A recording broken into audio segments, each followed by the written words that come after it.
Entre tú y yo, en mi salón,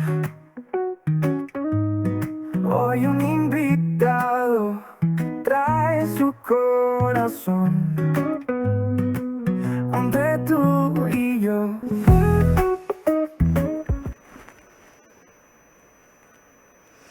Pues me encanta verles ahí. Sé que están esperando en este programa alguna entrevista, algún personaje, y que les gusta que indaguemos en los corazones de las personas y de los protagonistas que vienen aquí. Seguramente son personas conocidos por todos vosotros, son rostros que veis por la calle, pero a lo mejor pues no sabéis qué sienten, cuáles son sus experiencias, pues por qué han llegado a ser lo que son hoy, y es la oportunidad, este programa Entre tú y yo, de conocerles mejor. Hoy está con nosotros Raúl Vela, arquitecto, que, bueno, eres muy conocido en el pueblo. Has tenido que hacer muchas casas, Casi Raúl. tanto como tú, Marina. ¿Cuántas casas has hecho? Uy, no lo sé. El otro día estuve haciendo recuento. El otro día me refiero al año pasado. Tenía por el orden de 120 proyectos. Algunos son de más de una casa, algunos son de reforma. Un año. En un año, 120 No. proyectos. El año pasado hice como balance. Ah, balance, vale, Balance, porque estaba preparando un cartel, bueno, no sé, fue de 2003-2023, 20 años de trayectoria. Entonces ahí estuve contabilizando y tenía como 120 proyectos. No todos son de casa, también hay algunos de locales, otros edificios de otros usos, oficinas y algunas otras cosas. Y algunos son de promociones también, que no son de viviendas unifamiliares, aunque la mayoría del trabajo que desarrollo es de vivienda unifamiliar. A mí me gustó mucho, no hace tanto tiempo, que expusiste en la Sala de las Tinajas, Sí. en la Casa Grande, y me encantó porque el ver las casas como un elemento artístico, porque la verdad que es que las casas también son arte, ¿verdad? Bueno, tiene su vinculación con el arte. A mí no me gusta decir que el trabajo nuestro es artístico, ni me considero artista. O sea, porque la arquitectura es una profesión y una disciplina.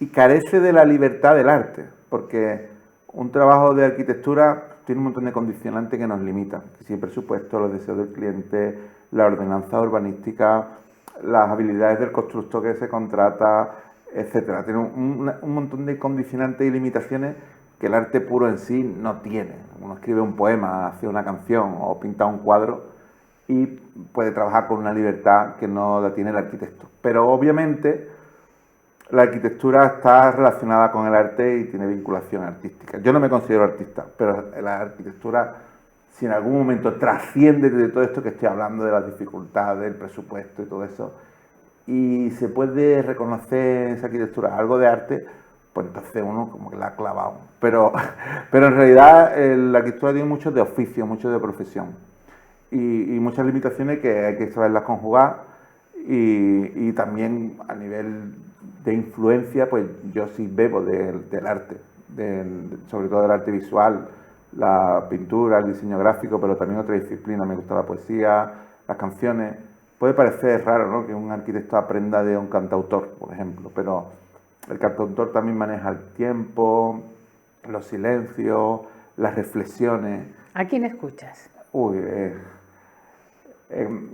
como grupo me gusta especialmente Queen y los Beatles, pero en general podemos decir que la música que más me gusta es la música de cantautor. Silvio Rodríguez, Aute, Pablo Milanés. Sabina, Pablo Milanés. Mi favorito es Sabina, la verdad. No, por su bagaje, su espectro amplísimo, sus reflexiones, sus guiños metafóricos. Tiene un montón de cosas que me seducen. Y claro, toda obra de arquitectura también implica una reflexión, ¿no? Porque cuando uno va a hacer una casa, por ejemplo, uno cuestiona qué es lo que se está haciendo, qué defectos tienen las casas que colindan, hacia dónde hay que mirar, por dónde viene el sol, cómo conjugar lo que quieren los clientes. Entonces uno tiene que plantear una reflexión y a veces como un interrogante, y eso sí tiene que ver con el arte, porque el arte tiene que cuestionar las cosas y cuestionar hasta tal punto de reivindicar una nueva solución o no conformarse con lo que ya hay. Entonces dar una vuelta de tuerca y en ese sentido sí la arquitectura tiene que ver con el arte. Bueno, pues a mí... Me gusta de todas maneras, aunque yo no me considero artista por lo que estoy diciendo, que tú lo hayas visto como algo artístico y de hecho para mí haber estado en la Sala de las Tinajas también era...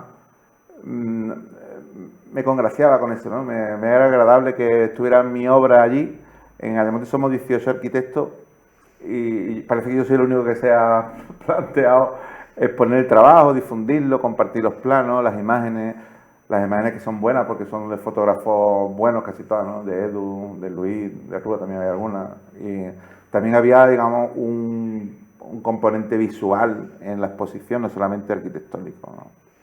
Pues bueno, yo respeto tu opinión y me parece maravilloso que pienses eso, pero a mí personalmente yo veo tus casas y cuando veo una casa en una montaña, por ejemplo, o en un entorno diferente, o entre otras casas, yo cuando la veo digo, mira, ahí está el sello de Raúl Vela. Sí, eso a mí me y encanta. reconozco tus casas y además que para mí son elementos que pueden relacionarse como con una escultura, porque encajan en el entorno. Además yo sé que tú lo estudias muy bien cuando las haces y tiene que cuadrar todo. Sí, tiene que cuadrar todo eso. Una frase que decía Louis Kahn, un arquitecto famoso, decía, si todo no cuadra, nada cuadra. Claro, tiene que cuadrar todo. Y sí que es verdad que las casas que nosotros hacemos tienen un estilo reconocible. Trabajo me cuesta, que lo persigo, no es casual. Llevo una línea de trabajo consistente desde hace mucho tiempo, desde que empecé prácticamente, y tiene sus frutos porque cualquiera llega a reconocer algún trabajo mío. De hecho, hay gente que me pregunta y dice, oye, ¿estás haciendo una casa en tal calle? Y dice, sí, la estoy haciendo. Pero no porque me haya visto, sino porque de repente la casa tenía algo distinto. He dicho, uy, estas son las cosas que hace Raúl Vela. Y eso me gusta porque a los artistas famosos se les reconoce sin falta de ver la firma. Uno ve un Picasso y la firma es todo el cuadro, no es el garabato. Y a nivel local también podemos reconocer la pintura de mucha gente, porque aquí hay buenos pintores, ¿no? Dani Franco, Laura, Virginia, Galán. Entonces, pues esta gente se les ve el cuadro, se les ve el estilo y dice, bueno, esto es de este, ¿no? Chencho, no quiero hacer exhaustivo la lista porque hay muchos más que pintar. Sí, porque ¿no? luego te vas a quedar... Pero alguno va a decir, pues no me ha mencionado. No, es verdad, correcto, algunos se me está escapando, pero a estos que he nombrado claramente se les reconoce viendo el cuadro desde lejos, sin falta de ver la rúbrica. Y si eso pasa con mi trabajo, que sé que sí que pasa, porque la gente me lo dice, y entonces eso significa que la gente lo ha reconocido, eso me gusta, me agrada. ¿Qué tienen tus casas? ¿O qué tienen que tener? Bueno, voy a seguir con el eslogan que vengo siendo consistente, casas RV, casas con luz. ¿Casas con luz? Con luz, o sea, además de verdad. Esta pregunta me la he hecho muchas veces porque como ya sabes, soy de los pesados en las redes sociales y estoy ahí insistentemente compartiendo cosas. Y sí que es verdad que me pregunto a mí mismo cuál es la esencia de una casa RV, que es como la marca que nosotros usamos, ¿no? ¿Qué es lo que hace que una casa RV sea RV y no sea una casa otra cualquiera, ¿no? Y entonces, pues, siempre me gusta decir pues, que son casas singulares, modernas, funcionales, etcétera. Podríamos decir una lista larga de adjetivos o de características que tienen. Pero creo que la más diferenciadora es el que son casas con luz. Y no casas con luz desde un punto de vista cuantitativo, porque cualquier casa tiene luz. Uno abre una ventana a norte, que es la habitación menos soleada, y por la ventana a norte entra luz. Y no se trata de tener ventanas más grandes o a mejor orientación para que entre más luz. A mí me gusta hablar del concepto de la cualificación de la luz, es decir, de la calidad de la luz, no solo de la cantidad. Porque a veces interesa estar en penumbra, no solamente estar en un sitio que sea demasiado luminoso. También por eso hablo de la penumbra luminosa o de la luz penumbrosa, depende de cómo lo mire. Y entonces, estudiar la calidad con la que la luz incide en una casa, creo que es un rasgo diferenciador de la arquitectura que yo trabajo. No soy el único, pero por desgracia, soy de los pocos. Digo por desgracia porque es que yo pienso que La luz debería ser el material fundamental con el que se trabaja en la arquitectura. Y a nivel, no sé si decir, convencional, en el común de las casas que uno entra, da igual, una arquitectura anónima, la haya diseñado quien la haya diseñado. En general, uno no entra de las casas y dice, qué luz más chula tiene esta casa. Mira, por ejemplo, este ejemplo. Claro. Esa luz que viene de esa parte de arriba como una cúpula que Correcto. hay ahí. Eso se llama una linterna. Esa cúpula que tú has llamado se llama una linterna, que es un elemento saliente hacia arriba que sirve de captador de luz. Parece como si fuera una lámpara grande. Correcto, como una lámpara gigante. Ese es el efecto que consigue, como una lámpara gigante. El otro día ha sido esta semana pasada, una charla ahí en la Asociación de Armadores y estaban las luces que están por ahí, los downlights encendidos, ¿no? Y fue un poquito malicioso, queriendo apagar las luces. Y nadie se enteró. O sea, el edificio funciona perfectamente con luz natural. Y es súper agradable que funcione con luz natural porque además yo evito que la luz entre molestando. Por eso entra a través de un captador que al final después la luz rebota aquí en esta superficie cóncava y acaba chorreando hacia abajo, pero de forma homogénea, de forma difusa. Se da el efecto de que es como un fogonazo de luz, pero no es una luz que moleste, que distorsione, que haga demasiado contraste. Y con un solo elemento para un edificio que es grandote, porque el edificio no tiene el tamaño de una casa, es más grande, con un solo elemento de captador de luz consigue iluminar toda la sala. Y de hecho las oficinas que están como más al fondo, hay como 14 metros desde la parte más delantera a la parte más trasera. Y como esa ventanita que se ve ahí es muy alta, el rayo acaba penetrando hasta el fondo. Y entonces la zona que debería ser más sombría, que es la que está al fondo, al final es a la que le entra la luz directamente. Fíjate. Entonces, ¿Y cómo estudias la luz? Yo imagino que tú te irás al terreno como mucho antes y lo observarás la luz desde primeras horas de la mañana hasta la tarde. Sí, bueno, ¿Cómo estudias la luz? No exactamente así. O sea, el sol ya está súper estudiado cuál es el movimiento del sol. O sea, yo soy de la antigua usanza, porque cuando yo estudié todavía no estaba el sistema informático implantado. O sea, yo me compré el ordenador en cuarto de carrera, de una carrera que tenía 7 años en aquel entonces, ahora se ha reducido. Y entonces yo viví la transición de no estar con el ordenador a tener un ordenador. Entonces yo estudiaba lo que se llamaban las cartas solares estereográficas, que ahí se ve el ángulo del sol según la latitud en la zona del mundo en la que esté, según la hora, según el día del año. Y eso está estudiado ¿Matemáticamente? Matemáticamente, sí. Eso está estudiado. El sol, tal día del año, según la zona del planeta en la que esté, va a estar aquí y va a arrojar sombra con este grado. Entonces no hace falta ir al sitio para ver cómo funciona el sol. Y además, ya por un conocimiento, digamos, general que se estudia en el colegio, uno sabe que el sol sale por el este, hace el recorrido por el sur y se pone por el oeste. Y estoy haciéndolo así porque hay que estar el sur para allá, justamente. Y porque yo siempre estoy ubicado, aunque estemos en un interior. Y ¿Tienes un GPS? sí, tengo un GPS interno, viene de fábrica. Y sabemos que en el invierno están más acostados y hace el recorrido más corto, por eso los días son más cortos, y en el verano hace el recorrido más largo y está el sol más alto y más inclinado, y hace el recorrido más largo, por eso los días son más largos. Entonces, eso no hace falta ir al sitio para verlo. Al sitio voy pues para impregnarme de otras cosas, las vistas, los olores, hacia donde quiero negar la mirada porque la he visto de un vecino que no la quiero rebotar. Pero para estudiar el sol, ya desde cualquier cartografía, desde un plano, se sabe. Y ahora que como yo soy de la antigua usanza, aprendí con cartas, ahora hay programas informáticos que te hacen virguería y ves como la sombra se mueve durante el día, ¿no? Le pones el objeto en 3D con la ubicación y ya se ve. Y uno puede controlar perfectamente por cada hueco. Por ejemplo, aquí hay un hueco muy singular por el que entra la luz para adentro. Que entre, quiero que entre durante 2 horas al día. Y en esta hora, eso se puede controlar matemáticamente. Me parece increíble. Ya comentamos que no es demasiado común, porque lo común es abrir una ventana a donde sea, a lo que toque, a donde toque, y no tener ahí un captador, un lucenario especial, pequeñito o grande según el caso, adosado a una pared estratégica para que la luz chorree. A mí me gusta hacer todas estas cosas, un lucenario a norte para que la luz chorree y la luz entre rebotando. El rayo de sol es bonito, pero lo importante no es que sea bonito, lo importante es que da una luz agradable, porque incide en la pared y ya entra la luz rebotada, y esa luz rebotada ya no nos molesta para ver la tele. Aquí está la tele, por ejemplo, ¿no? Lo más característico de tu casa son el color blanco. Sí, bueno, no es exclusivo de mis casas, que lo he heredado de la arquitectura andaluza, ¿no? O sea, mira, Bueno, hay muchos que utilizan otros elementos. Te cuento una anécdota. La arquitectura del norte de Europa o del centro de Europa no es blanca, porque ahí se construye con otros materiales.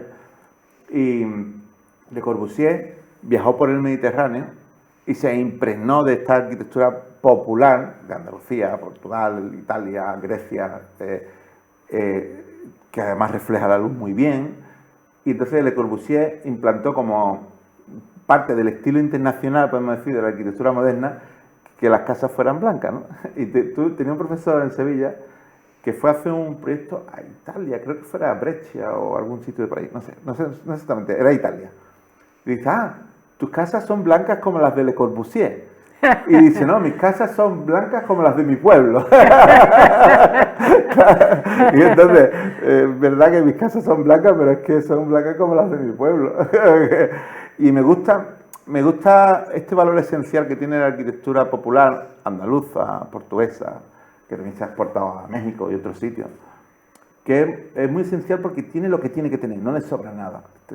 Estos muros blancos encalados, muy funcionales, que aíslan bien del calor y que reflejan la luz muy bien cuando hace falta. Y entonces me gusta que mi arquitectura se relacione con esta tradición esencial, porque es verdad que mis casas no son tradicionalistas, no tienen un estilo que trate de imitar el pasado, pero no lo imita de forma superficial, pero sí aprende de él de forma profunda. Entonces sí me gusta que decido describir mis casas como casas andaluzas. Eres totalmente un apasionado de la arquitectura. Sí, eso es verdad. ¿O eres un apasionado de la vida en general? No, bueno, eso también puede ser, pero es verdad que a mí me encanta la arquitectura y creo que se nota, que cuando alguien me hace una pregunta, y yo, ¿cómo funciona esto? ¿Qué es? Y empiezo a explicar las cosas y pongo ejemplos de otras cosas que he hecho y creo que se nota que me gusta lo que estoy hablando, que no hago postureo para que parezca que soy un erudito, no, es que me gusta. Entonces, me gusta y además no le hago asco a compartirlo, a divulgarlo, porque yo sé que en las casas hacemos cosas especiales, cosas que salen un poco de lo común, y no quiero guardarme el secreto.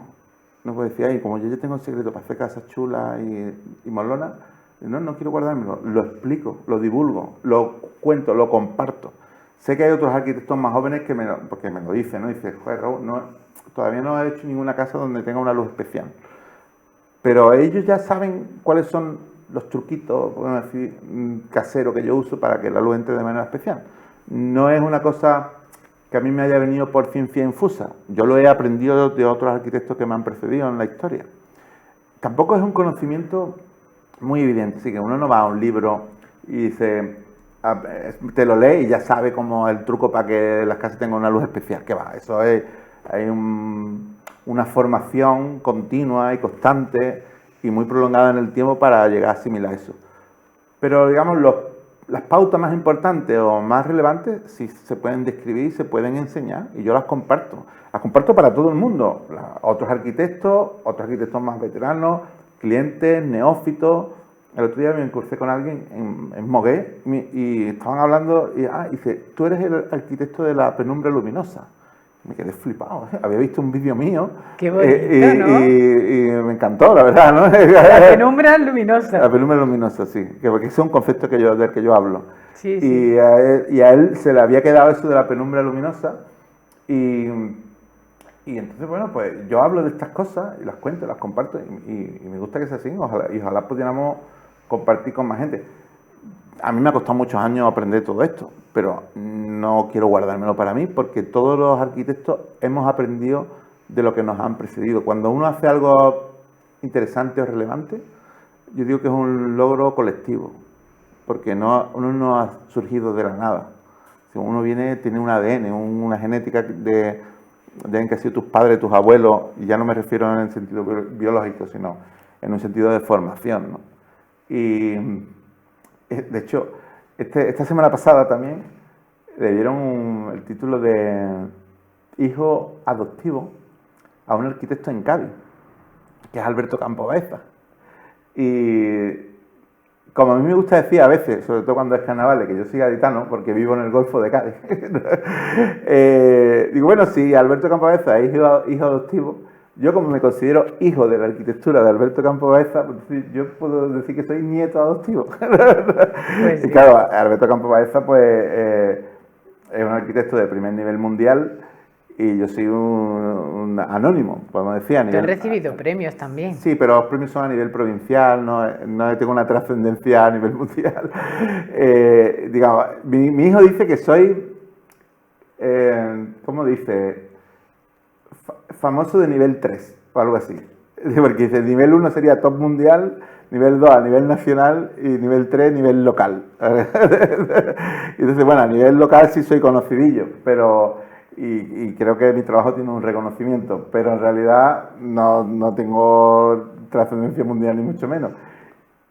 Pero bueno, sí, todo esto viene por decir que yo sí me considero hijo de la arquitectura de otros que nos han precedido. Y no solamente no me importa decirlo, sino que me parece una forma de homenajearlo a esos de los que quiero aprender y de los que quiero seguir su línea de trabajo, su trayectoria. Me gustaría irme ya a otro tema. Cuando tú quieras, tú manda. Mira, esto es una conversación, pero en realidad tú me has invitado para que yo hable. Entonces, el que maneja la conversación es el que pregunta. Y como tú eres la que pregunta, entonces tú eres quien maneja la conversación, aunque yo hable. Yo tengo muchas ganas de hablar de un reciente descubrimiento que he tenido de tu forma de pensar, que hablaremos un poco después, pero para llegar a ese punto tenemos que entender el principio. Entonces me gustaría que me hablaras de tu infancia, de dónde te rodeaste, cómo fuiste. Mira, por ejemplo, aquí te estamos viendo en un equipo. Aquí frente, porque, bueno, esto es en el polideportivo. Yo estoy ahí al lado del Pilili, que falleció hace unos meses, y con gente de mi edad o un año menos, casi todos estos que están aquí son de un año menos. Y yo jugaba con ellos después de haber estado jugando con el equipo de Rúa del Peque 3. Con Jimmy, Carlos Fernández, otra gente. Y bueno, yo una vez parafraseé a Machado, que decía, mi infancia son recuerdos de un patio de Sevilla, y bueno, mi infancia son recuerdos del poli jugando a todo, porque yo era multideporte, yo jugaba a fútbol sala, a tenis, a baloncesto, a voleibol, a todo lo que tocaba. ¿Tú siempre has sido muy inquieto? Mi madre dice que no sabía cómo yo podía jugar al ajedrez. Porque el ajedrez también competía y en el ajedrez a veces estaba 6 o 7 horas sentado, concentrado jugando una partida.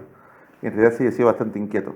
Y me ha gustado probar todos los deportes. Y de hecho en varios he estado federados, que no es solamente, por ejemplo, en voleibol y baloncesto soy un patatas, pero yo echaba una pachanguilla con el que tocara.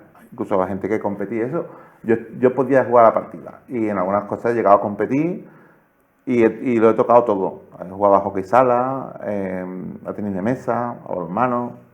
Y claro, a veces no solo en el poli, porque también entrenábamos en el colegio, en el Río de Jerez cuando estuve, en el Moreno Chacón, y al tenis de mesa en el gimnasio del Padre Jesús. O sea que, pero siempre muy vinculado con el deporte. De hecho, siempre me quedé con las ganas de aprender a tocar la guitarra, porque es que no tenía tiempo, porque todas las tardes las tenía saturadas del calendario, todas las tardes tenía cosas.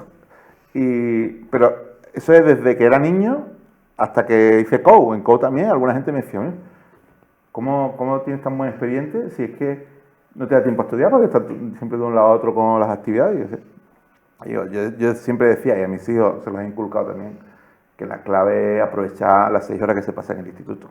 No, esto es con la gente del ajedrez, en Villarreal de Santo Antonio, un hermanamiento. Pues desconocía esa faceta tuya de que juegas al ajedrez. Sí, pues de hecho, el ajedrez ha sido, de todos los deportes que he tocado, el más relevante con el que he conseguido mejores resultados. Cuando era niño fui subcampeón de Andalucía infantil, campeón de Andalucía por equipo en infantil y en cadete, y digamos, el ajedrez tiene unos resultados relevantes en comparación con los otros, que simplemente pues, estaba ahí y era uno más. Era uno más, pero bueno, estaba ahí manteniendo el nivel. Bueno, esto era en Portugal, pero Ese hombre es de Portugal, pero todos los demás somos de Ayamonte. Nada más que está, digamos, el entrenador de los portugueses, todos los demás somos chavales de Ayamonte, algunos mayores. Yo soy de 78 y aquí hay gente que puede ser de 74, incluso de 73, y gente del 81, ellos son él es del 82. Así que desde el 82 al 70, casi una década de gente aquí. ¿Y cuándo te planteaste ser arquitecto? Porque ser arquitecto, ¿se nace o No, luego se hace? No se nace. De hecho, en la arquitectura no existen niños prodigios. Los arquitectos que son reconocidos empiezan a hacerlo normalmente a partir de que tienen una trayectoria larga, de como 55, 60 años. Y después algunos se quedan trabajando hasta los 80, hasta los 90, porque ahora que ya saben, no se van a jubilar, pero cuesta mucho. Una obra cuesta muchos años en producirse. No es el que escribe un poema, en una tarde puede escribir varios, pero es que yo ideo una casa y desde que se la ideo hasta que se termina de construir, han pasado 2 años como poco.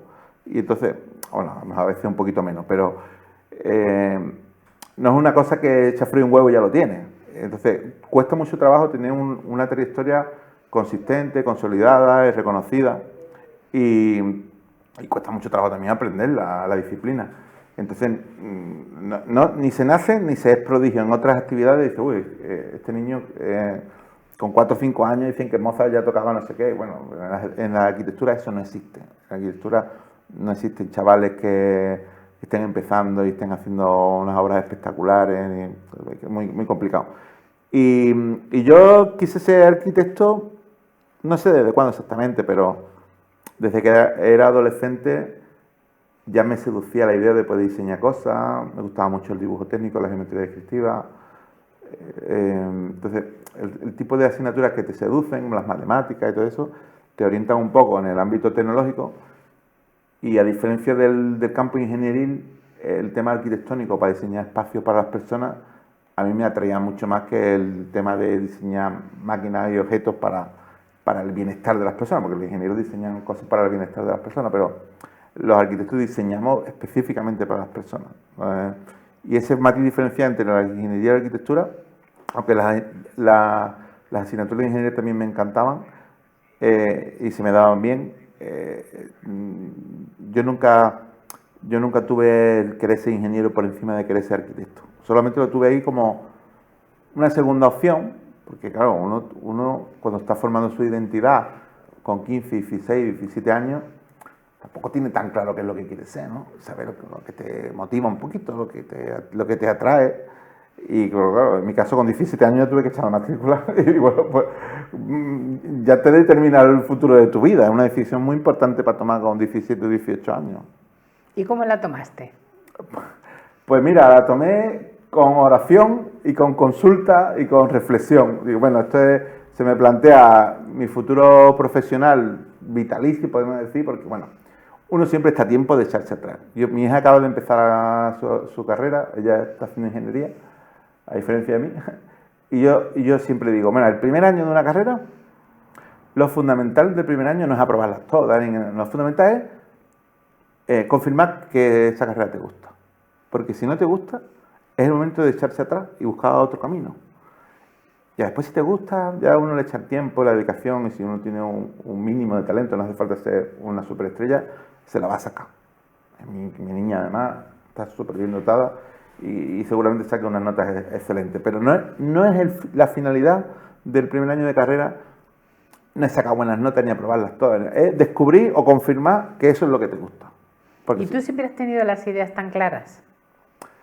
Sí, yo cuando estaba en la carrera, por ejemplo, yo sabía que me gustaba desde el primer momento, no era una cosa que yo dijera. Pero en general, no solo con la arquitectura, porque he descubierto una parte filosófica tuya, una parte más espiritual. Sí. ¿Siempre has tenido esas ideas tan claras en la cabeza? ¿O ha habido un cambio en este tiempo que te han sucedido esos problemas que has tenido de salud? No sé si yo me diría de mismo que yo tengo las ideas muy claras, pero desde el punto de vista espiritual, esto es una cosa que me viene desde la adolescencia, no es de últimamente. Y he siempre sido muy radical además con las creencias y las ideas mías, aunque tenga que ir en contra de todo el mundo. porque muchas cosas me ha tocado ir en contra de la tradición local o de lo que otra gente pensaba, y eso nunca me ha importado. Antes de entrar en ese tema, ¿cómo conociste a tu mujer? Uy. Y siempre detrás de un gran hombre hay una gran mujer. Sí, mi mujer es mejor que yo, la verdad. ¿Sí? Mira, a mi mujer la conocí porque a raíz de estas inquietudes espirituales, durante un tiempo me estuve congregando en una iglesia evangélica en Huelva, y allí fue donde la conocí. Y bueno, la conocí siendo adolescente, y al cabo de los años nos hicimos novios, y ya no era tan adolescente. Yo tenía 22 años cuando me hice novio de mi mujer, y ella 19. Y tuvimos una relación de noviazgo de 5 años y ya llevamos casados casi 20, o sea que ya llevamos mucho tiempo. Y bueno, aunque Qué guapos estáis aquí. Ahí estamos recién casados, sí, el día de la boda. Vamos, Háblame del día de tu boda. O el día de la boda para mí no fue un día muy memorable, la verdad. No, a la gente dice, el mejor día de mi vida, no es mi caso. O sea, la boda sí tiene una trascendencia importante para la vida de uno, pero teníamos muchísimos invitados, cerca de 300, un día un poquito estresante. Hay muchas cosas que si yo me volviera a casar, que no va a ser caso, no la haría igual. Intentaría que fuera una cosa un poquito más íntima, más controlada, para poderla disfrutar un poquito más. Pero bueno, de haberme casado no me arrepiento, desde luego. Mi mujer podría tener motivos para arrepentirse, pero yo no. Yo he salido ganando de todas a todas. ¿Qué cualidades tiene ella? ¿Qué es lo que ves en ella? Bueno, es que una vez escribí un poema en el que estaba describiendo las cosas que me gustaban de ella. Que puede hablar de su condición física, su pelo, su mirada, o también de su carácter, ciertas cosas. Podría describir muchas cosas que me gustan de ella, ¿no? Pero en realidad a mí me gusta ella por ser ella. Ella es quien me gusta, no sus cualidades, sus cosas. Y a mí, de mi mujer, en realidad, lo que más me cautivaba es que ella era una buena persona. Y entonces yo veía en ella esa cualidad, ¿no? De una mujer que... Para ti es importante que una persona sea buena persona. Sí, fundamental. O sea, por ejemplo, nosotros compartimos nuestros valores, no solamente ideológicos, sino de nuestras creencias. Y para mí que sea una persona que respeta a Dios, que tiene la esperanza en su corazón, la misma esperanza que tengo yo de la vida eterna. Esa es una persona con quien compartir lo más importante de tu vida, para mí es fundamental. Después, a mí me gusta el ajedrez y a ella no, pero eso no es lo más importante de mi vida. Pero después, lo más importante que nos sustenta, eso sí, para mí era muy importante compartirlo. Pero bueno, de todas las mujeres en el mundo con las que podría compartir estas cuestiones, ella estaba cerca mía y por pesado creo que al final accedió a salir conmigo, pero porque en realidad yo no sé, nunca he tenido habilidad ni para ligar ni nada, pero ella sí tenía candidatos por un tubo, no es mi caso, que yo no he ligado en mi vida ni con ella siquiera. O sea, estoy casado con ella de milagro, no sé cómo es. Pero ella es una buena persona, es una buena mujer, una buena compañera, una excelente madre. ¿Y tus hijos? Muy sólida en su trabajo. O sea, ¿Tus hijos o hijas? Yo tengo un hijo y una hija. Podemos decir hijos, que con mi forma de hablar no tengo problema ideológico con eso. Los englobo a los dos. Digo mis hijos y mis padres. Y cuando digo mis hijos es mi hijo y mi hija. Y cuando digo mis padres, mi padre y mi madre. ¿Y cómo son tus hijos? Mira, aquí están de pequeños. Mis hijos, yo presumo de tener 2 hijos súper especiales. Son muy singulares. Cada uno a su estilo. Porque, por ejemplo, la niña que es Ruth, pues ha tenido un expediente súper sobresaliente, destaca en los deportes, todo lo que hace se le da bien. Y el niño es como más divergente, más especial. Tiene como unas cualidades como más geniales y también muy suya, ¿no? Se va por petenera cuando le interesa. Pero me gusta potenciar de cada uno su rareza, su identidad, Y no pretendemos a ninguno de los dos amoldarlo a nada, ni a nosotros, ni a las cosas que la sociedad pueda querer normalizar. Ellos son como son, cada uno tiene sus virtudes y nos gusta potenciar las virtudes y las características de cada uno. Y yo como padre estoy súper orgulloso de ellos, de los dos, y de la familia que tenemos. ¿Cómo empezaste con esa relación tan estrecha que tienes con Jesús?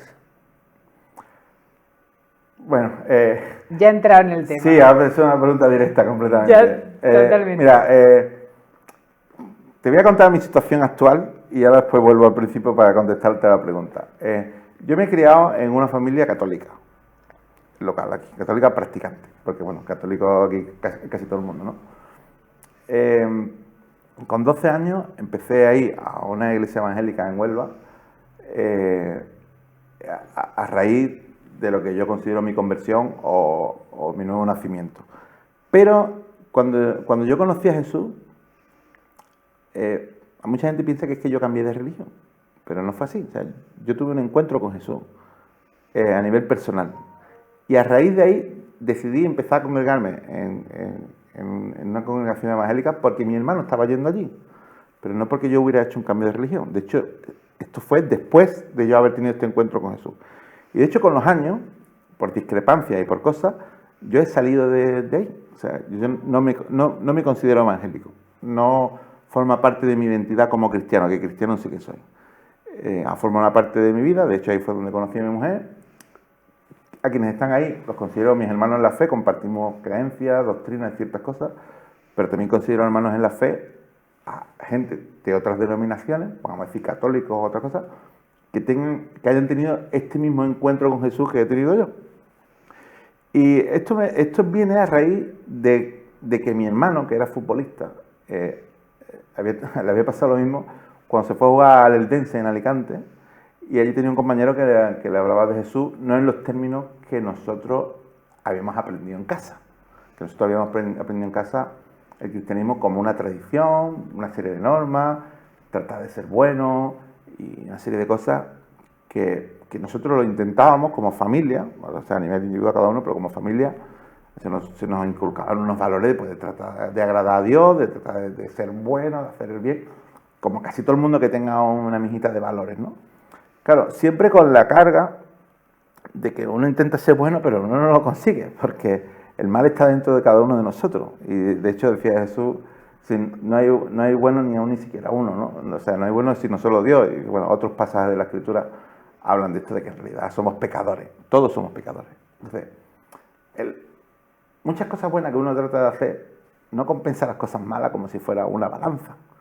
Eso no funciona así. Y de hecho, eso hace que cada uno en nuestra conciencia tengamos esta carga. La carga del pecado, la carga del mal o la carga de como uno no quiere el mal. Y eso repercute en que cada uno de nosotros experimenta el temor a la muerte, porque al final es la consecuencia de todo. El pecado y la muerte es una cosa consecuencia de la otra. Y yo, a pesar de mi crianza, de mi cultura católica, yo no tenía esperanza en la vida eterna, ni la certeza de que iba a ser salvo, porque claro, uno trataba de ser bueno, pero en ese camino uno se va tropezando y va haciendo cosas malas, y entonces pues, uno nunca tiene esa conciencia limpia. Entonces, hasta que mi hermano, que me habló de Jesús, me empezó a hablar de lo que dice la Biblia, ya no solamente de una tradición que tenía como aprendida por herencia, pues descubrí que sí, que si uno cree en Jesús, uno sí puede tener limpieza de conciencia y puede tener la certeza de la vida eterna y ya se evapora el temor a la muerte. ¿Pero eso fue un tránsito o fue de repente te llegó en un instante? No fue con un instante, fue un proceso que en mi caso fue corto, o sea, fue podemos decir, de algunos meses, pero durante un proceso en el que uno va cuestionando ciertas cosas o aprendiendo ciertas cosas, sí que recuerdo un día en el que escuchando a mi hermano hablar, yo sabía de misa que Jesús había muerto por los pecados de la humanidad. Entonces, lo que no tenía yo asumido es que había muerto por los míos. O sea, que yo era el que había enviado a Jesús a la cruz, porque había muerto por mis propios pecados. Entonces, cuando yo asumí eso, entonces, y reconocí mi culpa y, digamos, me arrepentí por haber llevado a Jesús a la cruz, entonces me apropié de la salvación que Jesús ofrece. Entonces, para mí fue un cambio de vida. Por eso, que eso es lo que la Biblia habla, el nuevo nacimiento. Cuando uno nace del Espíritu y un nuevo nacimiento, puede ser considerado hijo de Dios, porque dice Juan 1:12, a los que le recibieron, a los que creen en su nombre, les dio potestad de ser hecho hijo de Dios. Y entonces, desde entonces, yo me considero hijo de Dios y tengo una relación con Jesús que antes no tenía. Y desde entonces ha sido hasta ahora. Y bueno, eso no va a cesar porque este cambio de identidad... Además, te ha ayudado mucho en todo este tránsito que estás viviendo. En todo, o sea, me ayuda en todo, en cualquier faceta de mi vida. En las buenas, en las malas, en las cotidianas, en las especiales, en las intrascendentes, en todas. O sea, que no es una cosa que yo tenga a Dios de comodín solo porque he tenido que estar en el hospital recientemente y ahí tengo a Dios menos mal. No, es que Dios va conmigo a donde sea que yo vaya y está conmigo siempre, no es... Y trato de tenerlo presente y trato de agradarle. También sigo teniendo mis tropiezos, pero ya el tener los tropiezos no forman parte de una balanza para que uno caiga a otro. Yo ya sé que Jesús pagó por mí el precio de su sangre. Y entonces ya con eso estoy limpio de conciencia y tengo una seguridad inquebrantable. O sea, la fe te ofrece una certeza y una seguridad que es increíble, porque uno dice, bueno, que estamos hablando de cosas espirituales o del futuro, dice, no, pero es como dice, pues en estas cosas en las que uno quisiera saber o quisiera tener certeza, la fe te da esa seguridad. ¿Cómo ha sido tu proceso de salud? Porque llevas bastante tiempo, ¿desde cuándo empezó? De forma severa, en el verano pasado tuve una peritonitis de colon. Y de verano a verano, porque ha sido de julio a julio, he tenido 5 intervenciones. Digo de forma severa porque ya hace 2 o 3 años había tenido un episodio de diverticulitis aguda con amenaza de peritonitis y yo sabía que estaba preavisado que eso me podía pasar. Y gracias a estar preavisado, ahora cuando tuve la peritonitis fui muy rápido al hospital, porque solo tenía síntomas de fiebre, ni siquiera tenía dolores. Y ya se me había perforado el colon. Y eso mismo, si no llegáis rápido al hospital, eso te puede producir una infección mortal, en muy pocas horas. No es...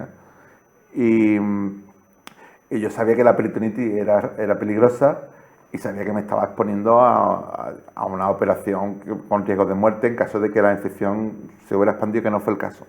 La infección la pillaron, digamos, en una fase inicial y la pudieron limpiar bien y después me han podido reconectar. He tenido una colostomía en 2 sitios, una ileostomía. Durante este año he estado con bolsa, no sé si que sabe cómo funciona eso, estaba por debajo de la ropa, pero es como, yo decía que era como tener el bate portátil. Yo tengo el bate conmigo, ni siquiera me tenía que levantar de la cama para ir al inodoro, ¿no?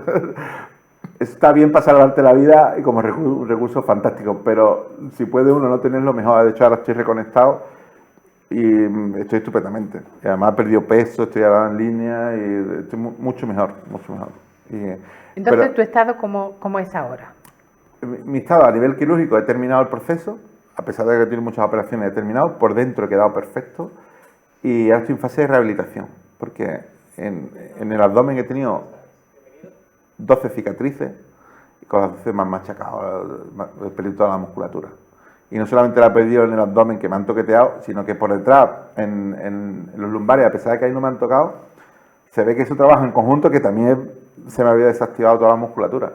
Y ahora estoy yendo a ejercicios de rehabilitación con Almudena Morales, y me hace unos ejercicios personalizados para activar esa musculatura. Estoy empezando a caminar también por recomendación.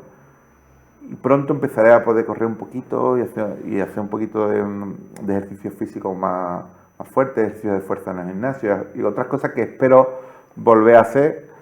Y ahora estoy en proceso de rehabilitación. No estoy al 100% ni mucho menos, diría que estoy como al 50% de mi... Yo te veo genial. Oye, estupendamente. Pero ya no puedo hacer esfuerzo físico, no me puedo agachar bien, no puedo coger carga, no puedo correr, estoy limitado.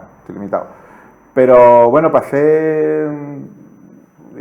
poder caminar, moverme, voy bien. no puedo trabajar en las obras como yo antes trabajaba, porque antes echaba hormigón, ponía ladrillo, lo que hiciera falta. Y cargaba peso cuando iba a hacer las compras de los sacos de cemento, lo que hiciera falta. Pero ahora no puedo. No puedo porque estoy limitado físicamente.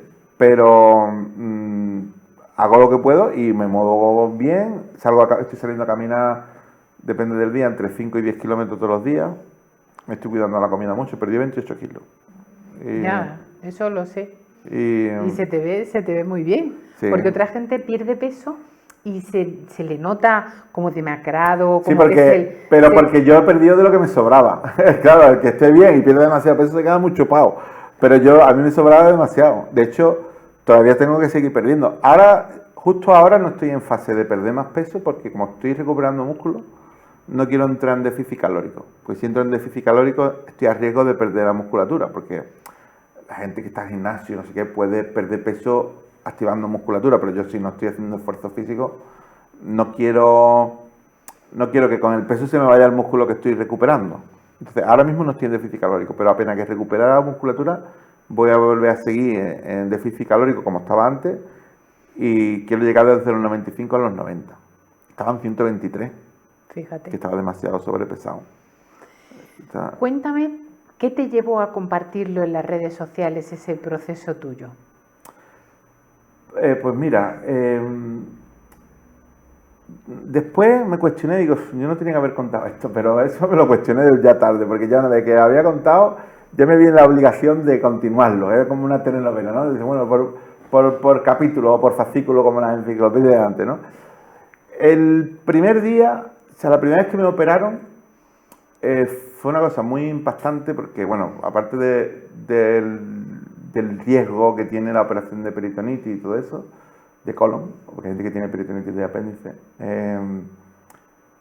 Claro, para mí fue impactante, pues, las cosas que se le pasan a uno por la mente, el no saber si va a despertar de la anestesia, los dolores. Yo me desperté sin saber lo que me habían hecho, con una bolsa, con dolores de todo tipo. Y a pesar de que había sido una experiencia súper traumática, para mí fue como decir, bueno, estoy vivo, prueba superada. ¿Y te dio el subidón? Sí, bueno, prueba superada. Entonces, como había cosas que creo que eran positivas, cosas que yo estaba experimentando, pensando de aquel día, de la tranquilidad con la que me había enfrentado a todo ese proceso, incluso cuando estaba yendo al quirófano, digo que estaba yendo porque no me dio tiempo, a mí me avisaron de que me iban a operar de peritonitis un minuto antes de llevarme al quirófano, que fue inmediato, vamos, que no es que tuviera ahí unas horas de espera. Y conforme iba para el quirófano, pues pensaba en mi familia, se me vinieron a la mente mis amigos de la infancia, cosas. Y bueno, es que, claro, yo pienso que quien se te viene a la mente en esos instantes que son tan difíciles, son gente que te ha dejado una huella en tu vida, ¿no? Y eso me parecía bonito. Y además me enfrentaba a todo eso con mucha tranquilidad. Y la tranquilidad, obviamente, me da la seguridad que me da Jesús en mi vida. Eso lo tengo clarísimo. Y entonces, eso lo quise compartir. Bueno, tanto transmitir la noticia de que estaba bien, entre comillas, vivo, estaba vivo, había superado, cómo yo me había enfrentado a eso, porque entiendo que hay gente que lo afronta con mucho temor, con mucho nerviosismo, con otras sensaciones que no eran las mías, y yo las quise compartir. Y ya una vez que lo compartí la primera vez, que fue una cosa muy espontánea, no era nada premeditado, porque hice un vídeo el mismo día que me operaron. Ya después me vi la obligación de ir contando cómo era el proceso. De hecho, a las 48 horas me volvieron a operar de urgencia y después estuve en la UCI y ya durante varios días no estuve en condiciones de ponerme a grabar vídeos. Ya después los demás vídeos normalmente los he ido haciendo con una cierta posterioridad a las intervenciones. Algún vídeo lo he hecho antes incluso. Pero todas las intervenciones he estado muy tranquilo, muy relajado y eso te lo da la fe. Yo tengo claro que sí, que es por eso. Pues me gustaría que para despedir lances un mensaje de lo que significa para ti la fe y de esas personas que a lo mejor nos están viendo, que están pasando por situaciones difíciles, por enfermedades, que hay mucha gente en casa, sola, que no tienen perspectivas de levantarse siquiera de la cama. ¿Qué les dirías? Bueno, el mensaje es válido tanto para la gente que está en una situación tan calamitosa como la que expone, como para gente que está plena de cualidades físicas y de todo, porque hay gente que también de salud, tiene unas relaciones consistentes, están confortables en sus vidas, y aún así el mensaje sigue siendo el mismo, porque el mensaje de la fe, ya decía antes, que no es un comodín que dice, ay, como estoy malo, pues recurro a Dios, recurro a mi fe en Jesús. Dice, no, el mensaje es profundo, y ese mensaje profundo puede tocar a cualquier persona, porque se trata de una esperanza de vida, no de vivir mejor, sino de tener una vida con trascendencia, con proyección. Y a veces esta gente que a lo mejor está holgada económicamente, con buenos recursos y eso, a lo mejor puede incluso a llegar a sentir el vacío con más rotundidad que el que está pasando miseria y lucha cada día por sobrevivir. Porque claro, su nivel de preocupación es distinto.